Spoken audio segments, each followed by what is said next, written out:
Ya, Anda kembali bersama kami, Mas Budi dan Mas Tri. Jadi mungkin orang akan bertanya seperti ini. Jadi Menteri SDM seperti apa mungkin, atau menteri-menteri yang seperti apa yang idealnya untuk pemerintahan yang baru? Karena kita lihat mungkin beberapa surat kabar pun akhirnya memberikan kandidat-kandidat ataupun ada gambaran sedikit seperti ini, mungkin gambaran tentang nama-nama ataupun ada beberapa menteri yang masuk dalam kabinet Jokowi JK. Ini kalau kita lihat dari salah satunya adalah Menteri SDM, ada dua nama, yaitu nama Evita Legowo dan juga satu lagi ada nama berdasarkan polling, yaitu adalah Poltak Sitanggang. Jadi nama-nama ini jadi siapa sebenarnya yang cocok untuk menteri-menteri? Mungkin salah satunya adalah SDM, siapa kira-kira?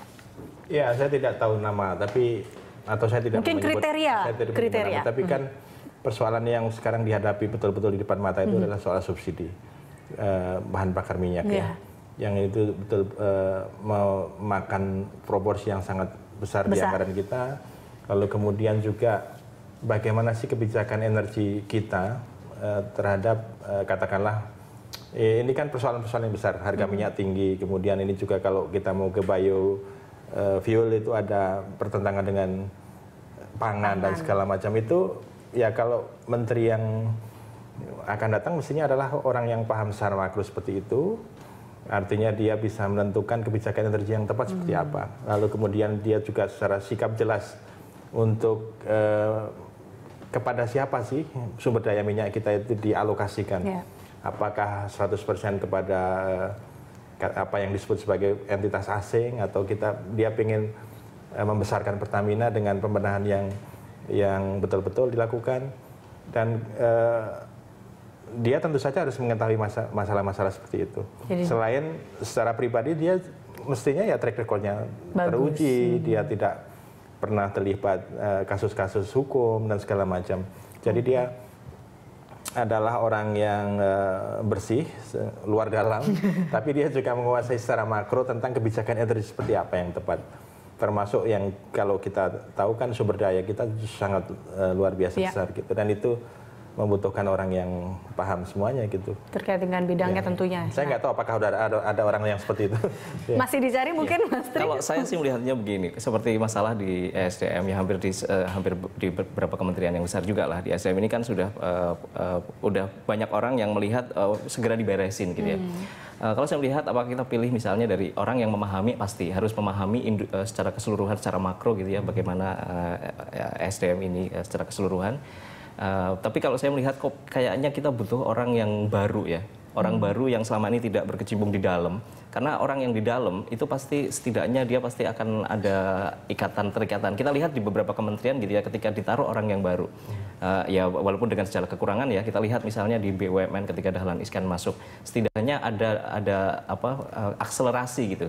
Bagaimana PLN harus bergerak, bagaimana BUMN yang lain harus bergerak, karena benar-benar orang yang baru yang dia menguasai makro, tapi dia tidak terikat dulu dari dalam. Tapi jangan lupa Pak Jero-Wacik juga bukan orang dalam dulu. Iya, dulu orang SBY.